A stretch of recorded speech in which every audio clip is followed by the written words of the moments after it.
Programa Mundo Sem Fronteiras, uma parceria entre Portugal e Brasil pela Rádio Movimento Portugal Online em Lisboa. Um abraço fraterno para os queridos amigos que estão aí em Lisboa. E hoje nós temos uma convidada mais do que especial. É a Scarlett Marton. Scarlett Marton, ela é professora titular do Departamento de Filosofia Contemporânea da USP. Tudo bem, professora? Está me ouvindo? Como vai, Fábio? Tudo jóia? Tudo em ordem. É um prazer imenso.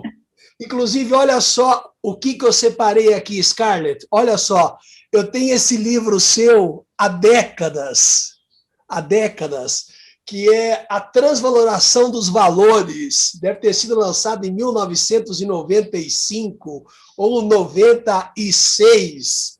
Então, e a professora Scarlett lançou dezenas e dezenas de livros e trabalhos e estudos sobre o filósofo alemão Nietzsche. Inclusive, o mais recente, Ambivalências de Nietzsche, pela prestigiada Sorbonne em Paris. Que orgulho para nós brasileiros, que orgulho, né, de ter essa pessoa fantástica. Scarlett, seja muito bem-vinda ao programa Mundo Sem Fronteiras. Muitíssimo obrigada, Fábio, pelo seu convite, pelo seu acolhimento caloroso, e é um prazer estar aqui no mundo lusófono, na verdade, falando com os colegas e com os amigos brasileiros e portugueses. E a minha primeira pergunta, Scarlett, é: o que o pensamento de Nietzsche no século XXI nos traz de reflexão, já que ele é o pensador do século XIX? É uma excelente pergunta, Fábio. Na verdade, é uma pergunta que diz respeito a toda a história da filosofia. Nós também podemos nos perguntar o que Platão, que é do século IV a.C., ainda traz para a nossa reflexão hoje, não é?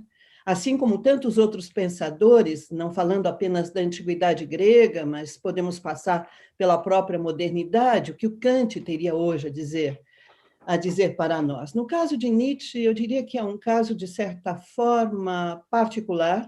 Na verdade, cada pensador tem as suas especificidades, as suas particularidades, e a particularidade de Nietzsche, uma delas, a primeira que me vem à mente, é que a sua escrita é uma escrita que se diferencia muito do jargão filosófico em geral.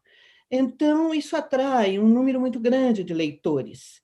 Aqui no Brasil, Nietzsche se converteu num pensador pop, inteiramente popular, na medida em que os seus livros são vendidos até nas bancas de jornais, etc. Não é? É muito fácil o acesso aos textos nietzschianos, assim como o leitor também julga que é muito fácil o acesso ao pensamento nietzschiano ele mesmo. Isso significa que Nietzsche goza de um amplo público, um amplo número de leitores. O que Nietzsche traz especificamente para nós, leitores do século XX, indo mais diretamente à sua pergunta, no meu entender, é a tentativa de mudar, de transformar a nossa maneira de pensar, agir e sentir. Porque Nietzsche, antes de mais nada, ele é considerado enquanto tal, ele é o filósofo da cultura. E eu diria que ele é o filósofo da cultura de duas maneiras diferentes. Por um lado, ele é o filósofo da cultura em relação a esse ponto que eu acabei de trazer, ou seja, ele está preocupado, antes de mais nada, com os valores que regem a nossa conduta, mas também com a maneira nossa de pensar, que é sempre uma maneira dualista de pensar, sim e não, verdadeiro e falso, certo e errado. Nietzsche vai fazer uma crítica radical dessa nossa maneira de pensar, assim como da nossa maneira de agir, ou seja, ele vai criticar os valores estabelecidos, em particular a moral cristã. Mas Nietzsche é o pensador da cultura também de uma outra forma.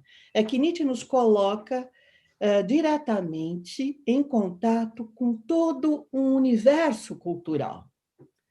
Para ler Nietzsche e tentar compreender efetivamente o seu pensamento, não há como nós nos furtarmos ao contato com a literatura. Nós temos de nos familiarizar com a literatura alemã, Goethe, Heine, etc., com a literatura russa, Dostoiévski, com a literatura francesa, então, nem se diga, começar por Stendhal.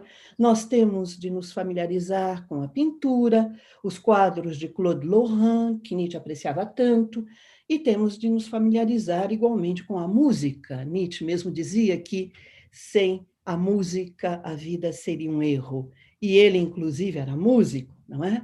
Música, tanto as óperas de Bizet, a Carmen de Bizet, quanto também a tetralogia do Wagner, em particular Wagner, e eu não hesitaria em dizer que só se pode compreender o primeiro livro de Nietzsche, que é O Nascimento da Tragédia, se nós tivermos conhecimento de Tristão e Isolda de Wagner.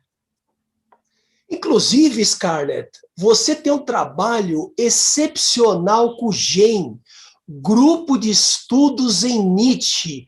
Eu acompanho há décadas, tem trabalhos escritos fabulosos. Eu queria aqui, de público, parabenizá-la. Que trabalho de fôlego, que coisa maravilhosa para o Brasil e para o mundo, porque tem pessoas, pesquisadores sobre a obra de Nietzsche, no mundo inteiro. Eu queria que você falasse um pouco sobre esse trabalho do GEM. Com certeza, Fábio, com certeza. Na verdade, é a menina dos meus olhos, como a gente se tem por hábito dizer, não é mesmo?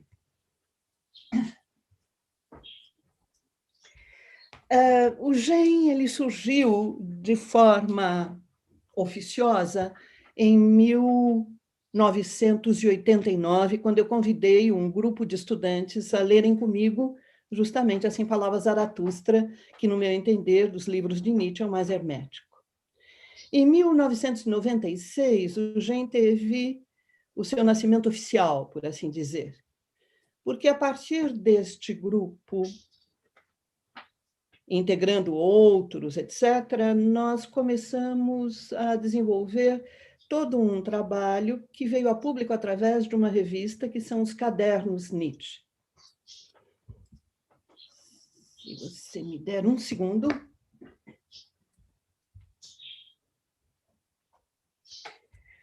Os Cadernos Nietzsche, que atualmente estão no número 42, tendo três, este é o 40, mas nós já estamos no 42, acabamos de lançar o 42, volume 1, agora no mês de maio, são 3 números por ano.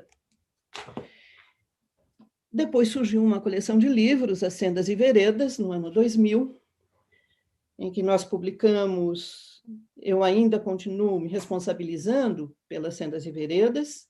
Os Cadernos Nietzsche são colegas meus que assumiram agora a edição, agora não, já há alguns anos. Sendas e Veredas, que nós publicamos, na verdade, ensaios, tanto de pesquisadores já confirmados, quanto de jovens pesquisadores sobre Nietzsche.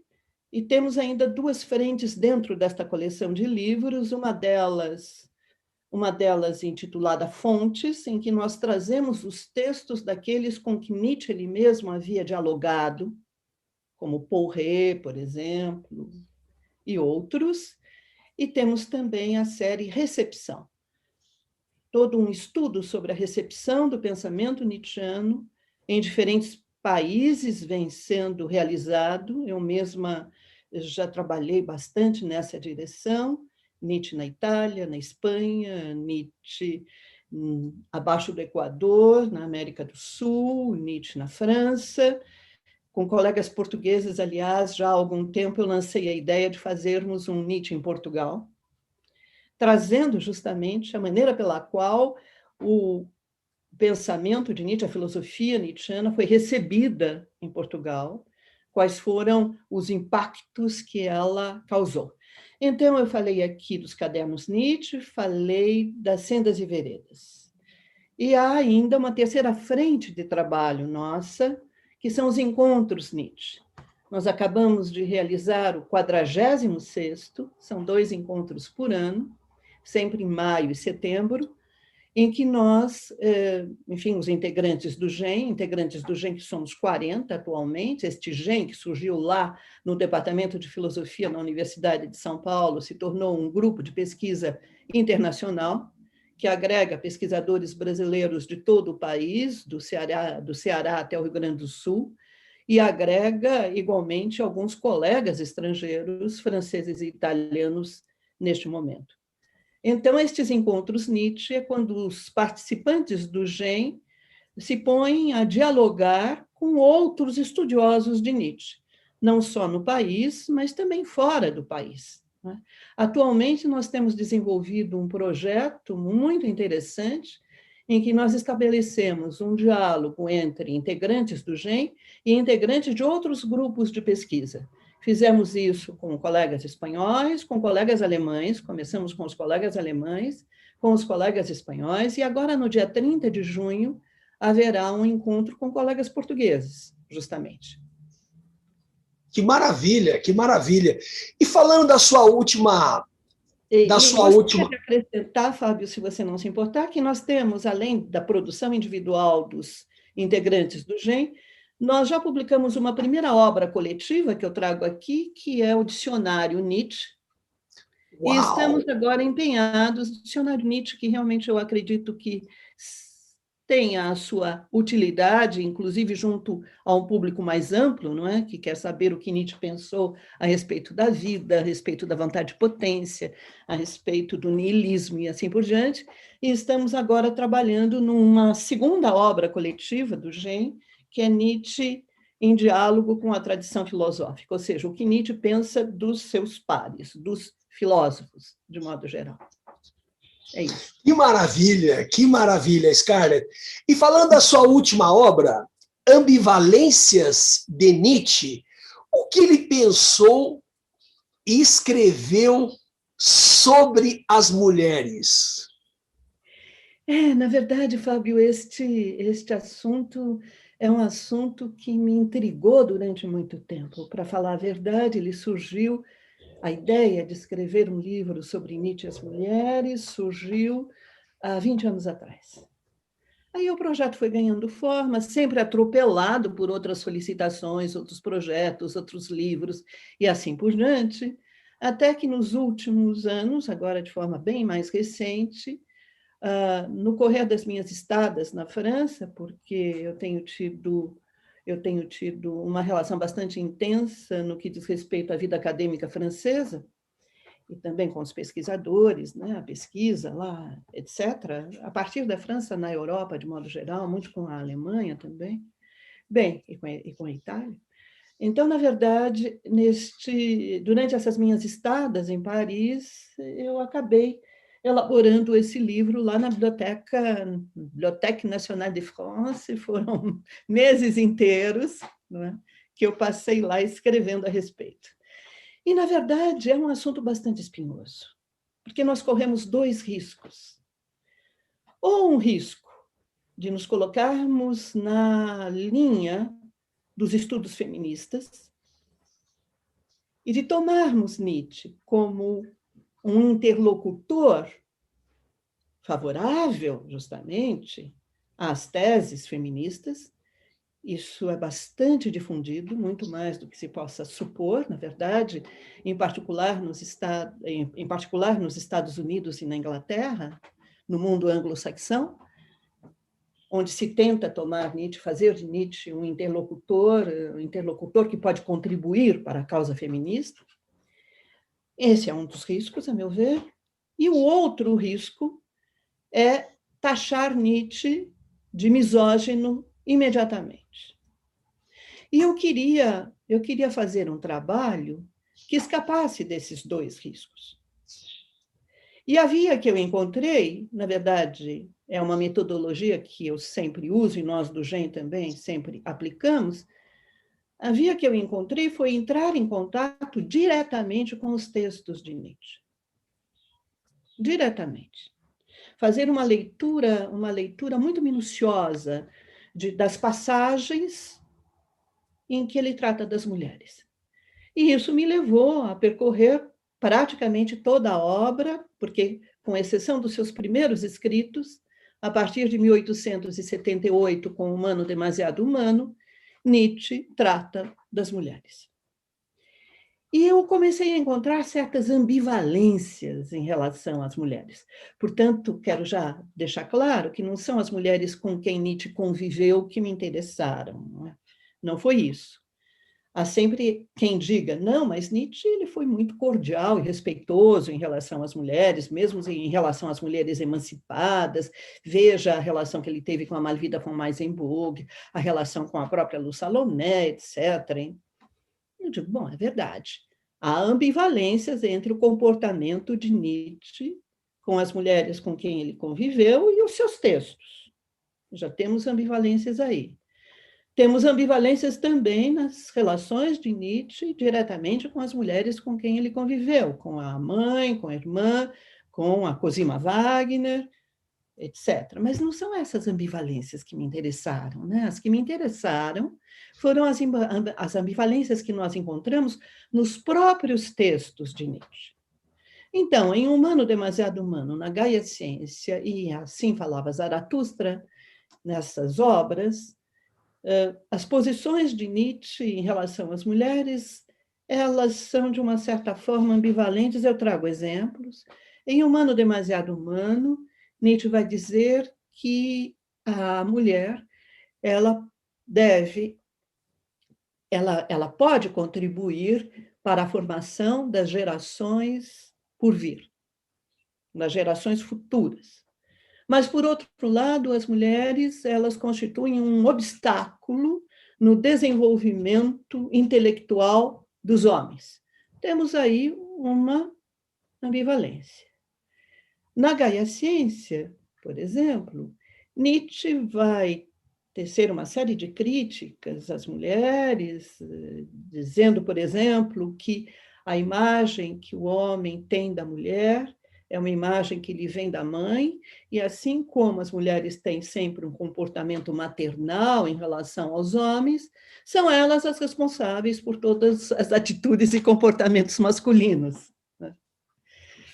Então, por um lado, ele diz isso, mas, por outro lado, ele identifica a verdade à mulher, e diz que a verdade é mulher, e que, portanto, é uma verdade muito diferente da verdade da filosofia dogmática, daquilo que os filósofos pensaram sobre a verdade, ou seja, ele introduz, assim, uma outra concepção de verdade.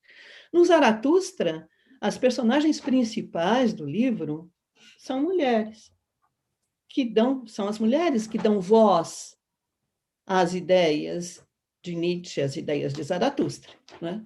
E que mulheres são essas? A sabedoria e a vida. Ou seja, são personificações femininas de entidades abstratas. E essas mulheres são extraordinárias.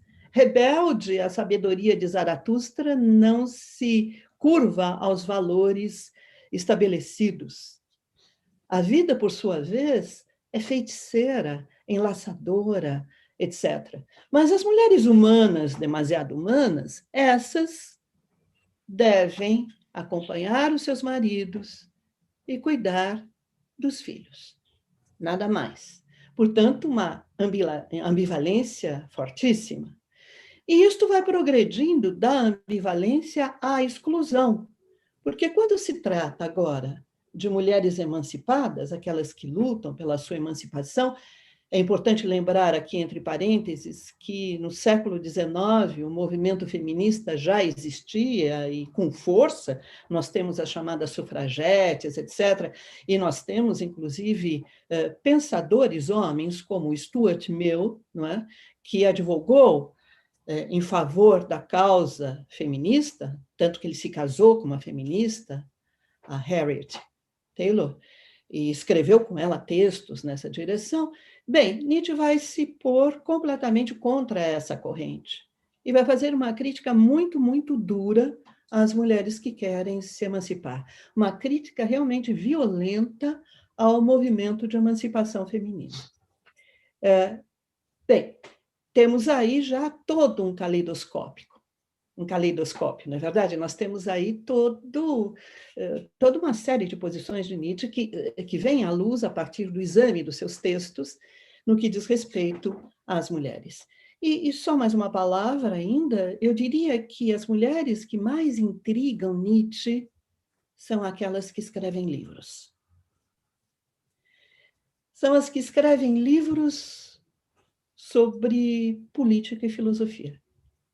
Porque estas são áreas anteriormente reservadas apenas aos homens. Então, são mulheres que ousam vir a público e se exprimir em público sobre os mais variados temas, inclusive aqueles outrora reservados apenas aos homens.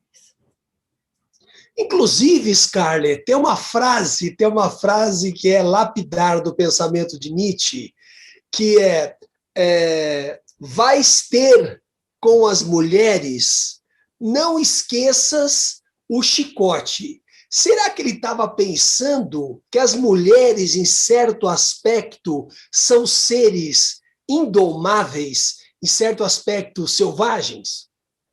Assim, ele chega a escrever exatamente isso, Fábio, muito bem lembrado. Ele chega a escrever exatamente isso em Para Além de Bem e Mal, que as mulheres elas têm um lado selvagem, elas são como pássaros que caem entre nós e que precisam ser enjaulados, precisam ser engaiolados, porque correm o risco de fugir, ou como gatos que são traiçoeiros e mais do que traiçoeiros, manipuladores, etc. Né? Ele traz essas imagens e há, sem dúvida, essa ideia de que a mulher ela tem de ser tratada, como o próprio Nietzsche escreve em Para Além de Bem e Mal, de modo asiático. Ou seja, ela tem de se curvar inteiramente aos desejos do homem e corresponder inteiramente às suas expectativas, ponto final. É um tanto Scarlett, não. A minha visão é o seguinte: quanto mais liberdade as mulheres tiverem, melhor. Estou muito feliz com o papel das mulheres, porque eu acho que ainda tem uma caretice sobre as mulheres absurda e atrasada que não cabe mais, né? Mas, enfim, né? Pessoas são pessoas, tradições, culturas, essa coisa toda, né? E eu queria que você falasse para nós sobre o conceito genial de amor fati. Fábio, é um conceito realmente muito, muito, muito particular, muito especial, esse de amor fati. Sim. Sim, eu gostaria, se você não se importar, de me solidarizar inteiramente com você no que diz respeito às mulheres. Esse é o primeiro ponto, não há dúvida. E eu acho que também nós já estamos num outro patamar, não se trata mais de apenas reivindicarmos a igualdade de direitos, embora isso em países como o Brasil, sobretudo este nosso país hoje, não é, em que estamos vivendo um enorme retrocesso de todos os pontos de vista. Então, não só a reivindicação pela igualdade de direitos, que começa, evidentemente, na distribuição dos diferentes ministérios entre homens e mulheres e os diferentes cargos, não é? Ou mesmo nos diferentes comitês de avaliação dentro da universidade e daí por diante, né? Mas também reivindicarmos as nossas peculiaridades, não é? As nossas especificidades, reivindicarmos a nossa diferença. Eu acho que isso também é importante. Não podemos passar por cima não é? Dos talentos e competências que nós mesmos temos. Não só os talentos e competências masculinos que nós podemos adquirir e desenvolver, mas essa nossa sensibilidade, que é uma sensibilidade desenvolvida ao longo do tempo, evidentemente, e que pode nos auxiliar muito, inclusive, num trabalho de reflexão. Bem, então, de fato, me solidarizo inteiramente né, nessa atenção e cuidado que se deve ter com as mulheres. Cuidado não no sentido antigo do termo, né? Mas atenção cuidadosa que se deve ter com as mulheres. Bem, mas vamos lá ao amor fati. O amor fati, eu acho que é uma noção preciosa. É preciosa essa noção, que aparece em Nietzsche, e, na verdade, eu gostaria de descrever o momento em que ela aparece. Em geral, eu não trabalho com dados biográficos, mas aqui, para ilustrar, vale realmente a pena. 1879 foi o ano em que Nietzsche, a vitalidade de Nietzsche caiu no mais baixo degrau. Ele passou 180 dias fechado num quarto, com as janelas cerradas, porque não podia haver luz, com, enfim, os problemas de enxaqueca, dores na vista, vômitos, etc. e tal. E foi nesse momento que surgiu a ideia de amor fati. Amor fati é uma expressão latina, Nietzsche vai retomar depois essa noção em outros momentos da sua obra, né? Mas ela surge aí nesse contexto. É uma expressão latina que significa amor ao destino, amor ao fatum. Mas aqui é importante, antes de mais nada, nós nos entendermos sobre o que significa a palavra destino. O destino aqui nada tem a ver com o destino, por exemplo, da religião cristã. Deus escreve certo por linhas tortas. Não é algo que vem de fora. O destino aqui, no fim das contas, tem a ver com uma visão, se você me permitir, um tanto entre aspas, mais holística do que ocorre. Isso significa que qualquer gesto meu, de alguma maneira, altera o todo. Bem, então, eu estou implicada no meu próprio destino. Né? Zaratustra vai dizer, os animais de Zaratustra vão dizer, tu és o nó da causa do teu destino, ou algo parecido com isso.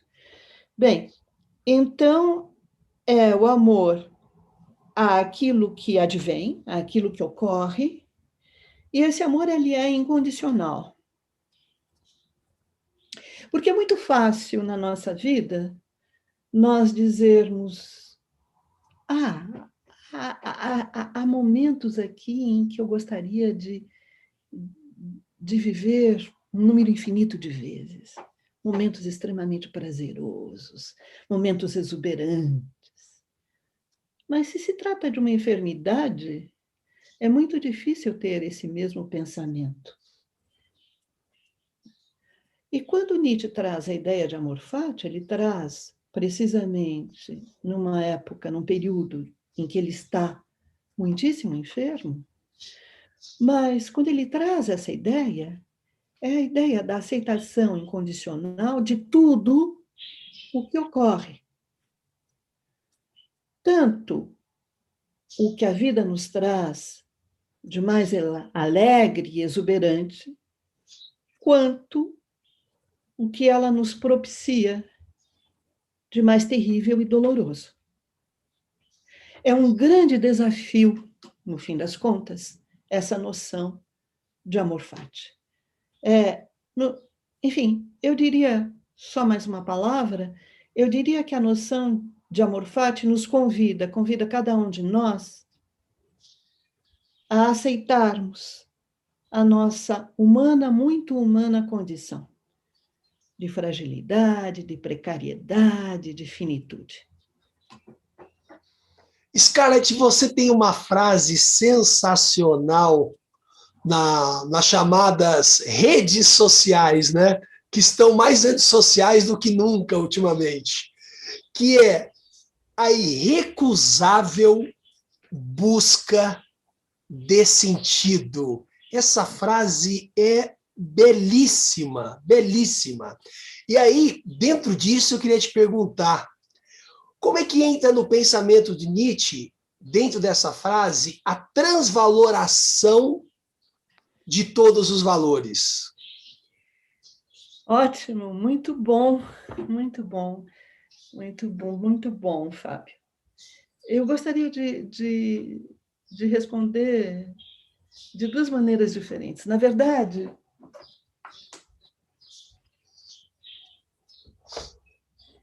eu gostaria de aproveitar a todas essas vantagens, não é, da conversa virtual, é que eu converso de dentro da minha biblioteca, do meu escritório. Então, eu posso ilustrar com imagens, isso é muito Claro, bom. claro. A Irrecusável Busca de Sentido é o título deste livro aqui. Que demais, É que um demais. livro, eu gosto da foto, foi uma amiga minha que fez. Bem, então, no que consistiu esse livro? Eu vou, antes de entrar na transvaloração dos valores, Fábio, eu gostaria de contar um pouco a história desse livro. Claro, claro. Tudo bem. Esse livro ele foi publicado em 2004, na verdade. Foi no momento em que eu prestei o concurso para a cátedra na USP. Antes de eu prestar, foi durante, né, esse processo. Bom, lá no concurso para me tornar professora titular da USP, que é o último patamar da carreira acadêmica, etc., né, era exigido um currículo vitae comentado. E eu achei que era pouco um currículo vitae comentado. Eu achei, não, eu acho que é mais interessante fazer uma autobiografia intelectual. A autobiografia intelectual é um gênero literário que é muito praticado na Europa, mas pouquíssimo praticado aqui entre nós no Brasil. Eu praticamente desconheço quem tenha feito uma autobiografia intelectual, talvez tenha, enfim, feito um artigo ou coisas dessa ordem, mas algo mais desenvolvido, não. E bem, então eu comecei a me perguntar por que eu tinha feito as escolhas que eu tinha feito. Porque eu estudei filosofia e não história, ou por que eu não fui fazer teatro, que eu cheguei a pensar, por que eu escolhi Nietzsche como objeto de estudo e não Sartre, que eu li muito, ou Pascal, e daí por diante. E assim eu fui passando em revista a minha vida, toda a minha vida, em particular o meu percurso intelectual, né? As minhas escolhas intelectuais. E eu achei que era absolutamente necessário dar um sentido a tudo isso, porque a busca de sentido, no fim das contas, é a tarefa filosófica por excelência. O que é a filosofia, se não uma irrecusável busca de sentido? E daí eu dei esse título. Enfim, eu apresentei, evidentemente, esse trabalho, que foi um trabalho alentado, a banca não esperava, evidentemente, ter de passar algumas horas lendo a minha autobiografia intelectual. Um trabalho ousado também, né? Porque é um acerto de contas. É um acerto de contas, antes de mais nada, comigo mesma, mas também é um acerto de contas com a instituição, com todos os problemas que a instituição tem, né? E daí eu falei, por que não publicar? E ao publicar eu dei esse título, A Irrecusável Busca de Sentido. E eu acho que, no fim das contas, essa é a nossa tarefa, não só daqueles que se dedicam à filosofia. Eu acho que o ser humano, de modo geral, Fábio, ele tem a opção entre a sobrevivência e a vida. Para passar da mera sobrevivência à vida, é preciso incluir a busca de sentido. É preciso atribuir um sentido àquilo que nós fazemos, àquilo que nós somos, à nossa inserção social, etc. E a transvaloração de todos os valores. Voltemos a Nietzsche. A transvaloração de todos os valores, eu começo até com uma observação de caráter etimológico. O termo transvaloração, em alemão, no original, é Umwertung. E esse prefixo ele aparece em outros termos, como umkehren, por exemplo, mas aqui no caso, em geral, quando ele aparece, né? Mas aqui no caso, mais especificamente ainda, de transvaloração, eu não aceito a tradução de reviravolta ou inversão, porque transvalorar é mais do que inverter. A transvaloração, no meu entender, esse projeto filosófico de Nietzsche, que é o projeto, o grande projeto filosófico do nosso Nietzsche, esse projeto, ele implica, antes de mais nada, derrubar ou destruir, derrubar os alicerces, destruir o solo a partir do qual os valores foram estabelecidos. E daí nós temos a crítica à moral cristã. E também ao pensamento metafísico. É a ideia de que o valor bem não são os homens que criaram, mas esse valor bem, ele vem lá do Deus sumamente bom. O bem está lá. Ou no caso do pensamento metafísico, o bem está no mundo que nós chamamos de suprassensível, num outro mundo. Então, se trata de derrubar os alicerces, destruir este solo. Daí, esta ideia do Deus sumamente bom não faz mais sentido, porque os valores foram os homens que criaram. Os valores são humanos, demasiado humanos. Esse é o primeiro ponto. Um segundo ponto, transvalorar é também inverter, sem dúvida. É inverter. Mas esse é só o segundo momento do transvalorar. É inverter por quê? Porque até então se privilegiou a vida eterna em detrimento desta vida, o outro mundo em prejuízo deste em que nos achamos aqui e agora, a alma às expensas do corpo que nós temos. Então, vamos inverter. Vamos agora valorizar aquilo que até então tinha sido depreciado e depreciar aquilo que até então tinha sido valorizado. Então, vamos valorizar o corpo, a vida, a terra. Transvalorar, chegamos ao terceiro momento, transvalorar é justamente criar valores que estejam em consonância, que estejam em acordo com o corpo, a vida e a terra. É não colocarmos as nossas esperanças em outros mundos, em outras vidas, em algo que não somos, no entender de Nietzsche, a alma, nós somos duplos, né? Nós não temos uma natureza dual, assim como não há uma duplicação de mundos, o que nós temos é esta vida aqui e agora, e estamos neste mundo, aqui e agora, com este corpo.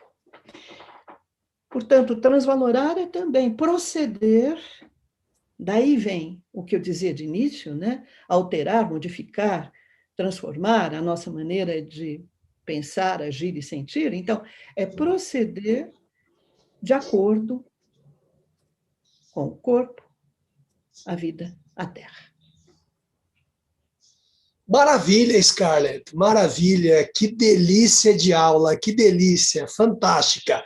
E aí, eu queria apresentar para você uma obra também que eu tenho há décadas. E essa obra, no pensamento de Nietzsche, deu muita dor de cabeça e continua dando muita dor de cabeça, que é uma obra do Tradução, Prefácio e Notas de Mário Ferreira dos Santos. Olha só, isso aqui é uma antiguidade. Olha só, o formato de bolso, uma antiguidade, essa obra, que é A Vontade de Potência, e que aí Armando Nietzsche, né, a Elizabeth, acabou fazendo já no colapso do Nietzsche uma apropriação dessa obra, né? Então eu queria saber o seguinte, e aí o Hitler também ou tirou uns pedaços ou outro de forma ideológica, o Mussolini também fez isso na Itália, né? Dizem as más línguas que o Mussolini se autoproclamava o Zaratustra. Um absurdo, né? Um absurdo. E aí eu te pergunto, o que tem de verdadeiro nessa obra? Os textos realmente têm alguma coisa fidedigna ou é tudo adulterado? É uma ótima pergunta, Fábio. É muito importante nós esclarecermos o que significa essa obra, que não é uma obra de Nietzsche, para começo de conversa, né? Como você mesmo disse, foi a irmã de Nietzsche, Elisabeth Förster Nietzsche, que, na verdade, produziu esse livro. Infelizmente, esse livro foi usado por muitos estudiosos de Nietzsche durante muito tempo, até que viesse à tona toda a farsa que a Elisabeth Förster Nietzsche havia montado. A Elisabeth ela começa juntando 483 fragmentos póstumos. Bem, antes de mais nada, é preciso esclarecer que, além dos livros publicados pelo próprio Nietzsche e dos escritos que ele preparou para a publicação, mas não teve tempo de publicar, além disso, nós temos uma massa enorme de cadernos do Nietzsche. E eu diria que, grosso modo, essa massa de cadernos de Nietzsche inéditos corresponde mais ou menos ao mesmo tanto de escritos publicados. Só para a gente ter uma ideia, é realmente bastante. É bastante coisa. E que nós conhecemos como fragmentos póstumos. Esses fragmentos póstumos, eles foram pouco a pouco publicados. Mas a primeira publicação dos póstumos coube precisamente a Elisabeth. A Elisabeth selecionou, nessa enorme massa de anotações do irmão, ela selecionou 483 fragmentos póstumos. Juntou esses fragmentos, escolheu a dedo quais, né? Os que interessavam a ela, juntou sem dar a ordem cronológica, porque a Nietzsche permaneceu intelectualmente ativo desde até 1889, os primeiros dias, não é, de janeiro de 1889, e, enfim, e além dos escritos filológicos, ele era filólogo, helenista, etc., além disso, os textos filosóficos, enfim, durante 20 anos, praticamente, Nietzsche escreveu. E, ao mesmo tempo, tomava notas, evidentemente, né? Então, começa por aí. Há uma enorme deturpação, porque não é um livro de Nietzsche. A Elisabeth, na verdade, ela procurou convencer os editores de que se tratava de um livro do irmão dela, mas não era fato. Os editores, para convencer os editores, o que ela fez? Ela conseguiu recuperar cartas que Nietzsche havia enviado às amigas dele, como a Malvida von Meisenburg, dentre outras, e adulterou essas cartas e se apresentou como sendo ela mesma a destinatária das cartas, essas, começou por aí, falsificou as cartas para dizer que ela conhecia as obras do irmão melhor do que ninguém, o que não era, de fato, verdadeiro. Então, nós precisamos tomar muito cuidado com esse livro. No meu entender, ele presta um desserviço aos estudiosos de Nietzsche. Porque não é um livro de Nietzsche, é um livro que foi forjado pela irmã com interesses muito, muito específicos, antes de mais nada de autopromoção, e depois nós sabemos que a própria Elisabeth se colocou a serviço do nacionalsocialismo, e quando ela veio a morrer, o corpo foi velado pelo próprio Hitler, etc. Então, ela contribuiu para essas apropriações indevidas do pensamento nietzschiano. Mas, Fábio, muitíssimo obrigada por essa nossa conversa. Eu acredito que o nosso tempo está chegando ao fim, pelo que você me disse, mas... É, temos ainda mais uns 5, 10 minutinhos. Como é que está o Ótimo, seu tempo? Está tranquilo? Tranquilo tranquilo. nunca está, né? Está sempre Ótimo. produzindo, né? Sim, vamos continuar lá, então. Então, eu falo um pouco mais sobre essa vontade de potência, que, na verdade, este livro ele teve uma segunda edição, em o número de fragmentos póstumos foi ampliado de 483 para 1040 e alguma coisa, e, enfim, é a chamada edição canônica da vontade de potência, e, na verdade, esse livro, como eu disse, foi usado por muitos estudiosos até mais recentemente. É que, no fim das contas, foi a partir de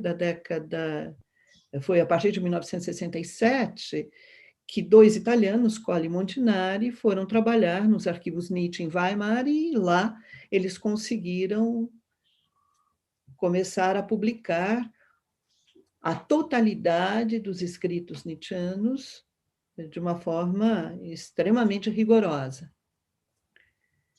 Então, é isto. Scarlett, fantástico, fantástico. Eu tirei uma parte aqui que eu acho bastante interessante, porque é como você disse no começo, o Nietzsche vai beber na fonte do Wagner, né? Na fonte da cultura, Carmen de Bizet. Então, o Nietzsche ele não era só um filósofo, né? Ele tinha uma visão artística, cultural, né? Do mundo. E aí eu acho bastante interessante, porque o Nietzsche vai buscar, nos pré-socráticos, a questão do deus Dionísio, né? Então, isso é bastante interessante. E aqui eu separei uma parte que é bem legal, que é assim: o artista trágico não é um pessimista. Diz precisamente sim, até mesmo a todo problemático e terrível. É dionisíaco. O que o Nietzsche quer dizer? Por que o Nietzsche vai buscar nos pré-socráticos o deus Dionísio para se contrapor à questão ao deus cristão, à visão cristã de mundo? Na verdade, muitíssimo interessante essa passagem que você escolheu para trazer aqui para nós, porque é a própria noção de amor fati que está aí, né? A própria noção de amor fati está aí presente nessas linhas. O que interessa agora para nós é ver que relação haveria entre essa noção de amor fati e a própria ideia de dionisíaco. E, para tanto, eu acho que seria importante também nós lembrarmos que o dionisíaco ele aparece no Nascimento da Tragédia, já, e ele vai ser esquecido durante um certo tempo e vai ser retomado nos últimos textos de Nietzsche, em 88. Vamos retraçar um tanto esse percurso do dionisíaco. O dionisíaco que aparece lá no Nascimento da Tragédia não é exatamente um deus, é um princípio cósmico, assim como o apolíneo. E isso é extremamente inovador, porque esse primeiro livro de Nietzsche, O Nascimento da Tragédia, no Espírito da Música, é um livro que Nietzsche escreve em 1871, vem a público nos primeiros dias de janeiro de 72, e Nietzsche ainda está fazendo essa passagem da filologia, ele tinha sido formado justamente para trabalhar com os textos antigos, recuperar os textos dos antigos, etc. Né? No século XIX, isso está muito em voga, é uma das disciplinas que estão sendo desenvolvidas, né? A filologia e a história são os dois domínios do saber mais desenvolvidos nessa segunda metade, aí, na passagem da primeira para a segunda metade do século XIX. Então, Nietzsche entra em contato com a filosofia pré-socrática, porque ele está lá trabalhando com o restabelecimento dos textos, né? Os pré-socráticos chegam até nós apenas através de pequenos fragmentos, né? Que foi o que restou da obra deles. Ele está trabalhando também com os pré-socráticos, mas vamos por partes. Vamos começar com o Nascimento da Tragédia ele mesmo. Claro que os colegas de Nietzsche esperavam um trabalho de filologia, né? E ele faz um trabalho filosófico, ele já faz essa passagem. Então, ao estudar a tragédia grega, e nós estamos aqui falando de Ésquilo, Sófocles, etc., né? O Édipo Rei, e daí por diante. Ao estudar a tragédia grega, os críticos de arte, os historiadores da arte e tudo mais, sempre haviam apontado um único princípio, que era o princípio apolíneo. E Nietzsche, isto vai ser revolucionário, vai trazer ao lado do apolíneo o dionisíaco. São dois princípios, que são princípios que se manifestam na arte, na tragédia, mas que são também, no entender de Nietzsche, princípios cósmicos. E o que isso significa? O princípio apolíneo é aquele que dá forma. Ele dá forma, e o princípio é um princípio de individuação, né? Separa algo do resto. E o princípio dionisíaco, por sua vez, é aquele que quebra barreiras, é o excesso e a vertigem. E esses dois princípios estão conjugados na tragédia grega do século V a.C. De que forma? O princípio apolíneo se mostra no mito. Estamos falando de Édipo, por exemplo, não é? Que matou o pai, se juntou com a mãe, etc. É o mito que está aí presente. E o princípio dionisíaco se manifesta através da música, do coro. E com isso nós temos a tragédia. Essa mesma ideia de dionisíaco, de uma certa forma, ela vai ser retomada nos últimos textos de Nietzsche, nos textos de 1880 e 1888. Já antes, diga de 86 para diante. E vai ser transformada. Porque Nietzsche vai se apresentar como sendo o discípulo do filósofo Dioniso. O que nos causa um problema enorme, né? Porque Dioniso, antes de mais nada, não é filósofo, em princípio, né? Era um deus, um semideus até, desta mitologia grega. E, na verdade, ele chega da Ásia. Nós temos vários Dionisos, né? Nós temos um Dioniso bárbaro, que vem lá da Ásia.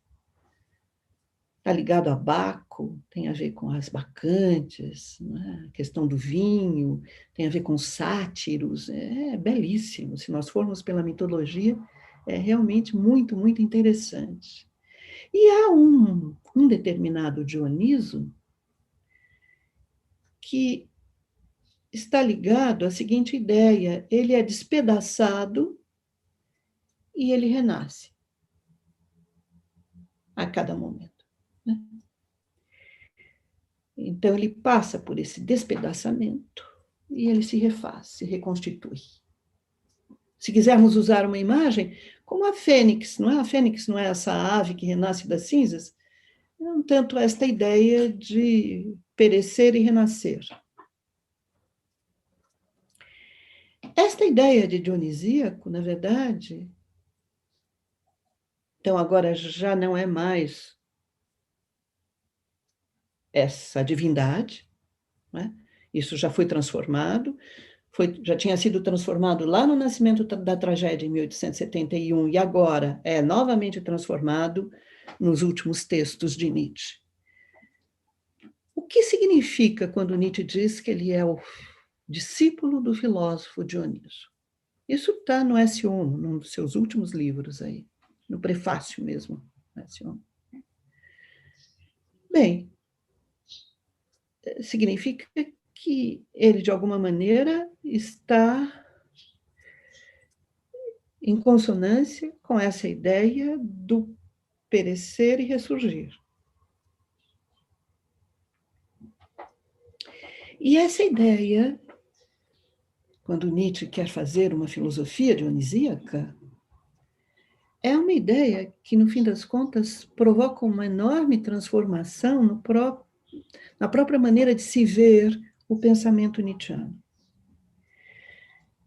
porque ele vai entender que ele não está representando o mundo, ele não está tendo ideias sobre o mundo, mas ele está permitindo que o mundo fale através dele.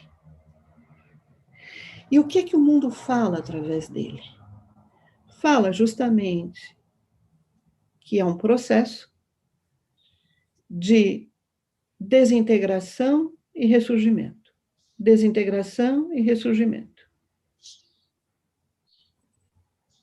Aqui nós estamos no centro do pensamento do eterno retorno do mesmo.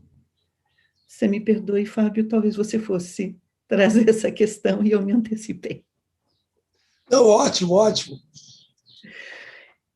Nos restam aí poucos minutos no que consiste o eterno retorno do mesmo, e daí a relação com o amor fati, eu não perdi de vista, não. E com isso, Fábio, nós vamos nos despedir. O eterno retorno do mesmo significa que essa situação que nós estamos vivendo aqui agora, sabe, que para mim foi extremamente gratificante. Eu aproveito para agradecer você ainda uma vez por essa nossa conversa, uma conversa muito inteligente da sua parte, com as questões que você trouxe, e instigante, igualmente. Essa conversa, Fábio, e digo a todos os que estão nos vendo e ouvindo, ela já existiu um número infinito de vezes. E ela voltará a existir um número infinito de vezes. E toda vez que ela acontecer, será o dia 26 de junho do ano 2021 da era cristã. Isso significa que o eterno retorno do mesmo tem um sentido supra-histórico, não é a história de uma vida ou a história de uma cultura, de uma civilização. É um tempo cósmico, porque o mundo ele mesmo, uma determinada configuração do mundo, ela desaparece e, ao desaparecer, ela ressurge. É uma ideia que nós encontramos nas diferentes tradições aí que nos chegam da Índia, por exemplo.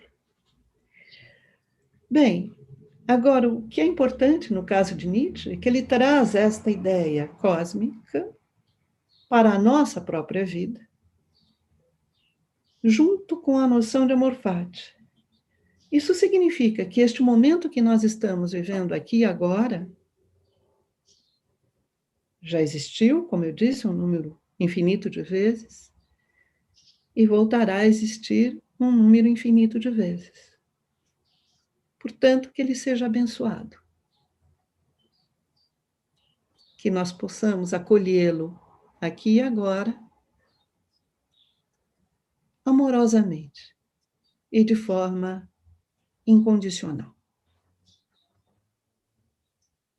É isso que eu desejo a todos, que nós possamos aprender a acolher a nossa existência, a nossa vida, com tudo aquilo que ela nos traz de alegre e exuberante, mas também de terrível e doloroso, sobretudo neste momento em que a dor está muito presente entre nós, que possamos acolher amorosamente. Scarlett, muito obrigado pela sua participação no programa Mundo Sem Fronteiras e parabéns pelo seu trabalho, que é um trabalho de peso, de extensão e profundidade e de muita inteligência e sensibilidade. O planeta precisa disso. Nós da Rádio Movimento Portugal Online, Lisboa e Brasil, agradecemos a sua presença. Muito obrigado.